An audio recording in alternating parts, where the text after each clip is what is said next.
بسم الله الحمد لله والصلاة والسلام على رسول الله. Assalamu alaikum. Learn Tajweed the easy way 3-minute series lesson 51b, in which we will practice Surah Al-Baqarah verse 285 with Qari al-Shaykh Abdullah Basfar. Let's take a motivational tip first. The Prophet ﷺ said, if one recites the last two verses of Surah Al-Baqarah at night, it is sufficient for him, meaning for that night. So let us learn to recite it the best way. أعوذ بالله من الشيطان الرجيم.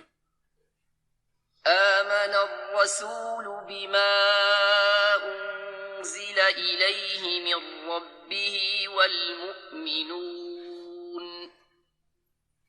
كل آمن بالله وملائكته وكتبه ورسله لا نفرق بين أحد من رسله وقالوا سمعنا وأطعنا غفرانك ربنا وإليك المصير.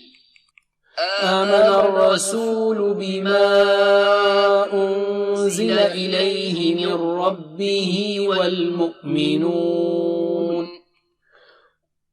كل آمن بالله وملائكته وكتبه ورسله لا نفرق بين أحد من رسله وقالوا سمعنا وأطعنا غفرانك ربنا وإليك المصير.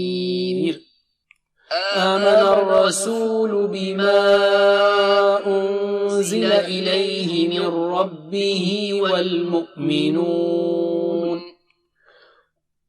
كل آمن بالله وملائكته وكتبه ورسله لا نفرق بين أحد من رسله وقالوا سمعنا وأطعنا غفرانك ربنا وإليك المصير.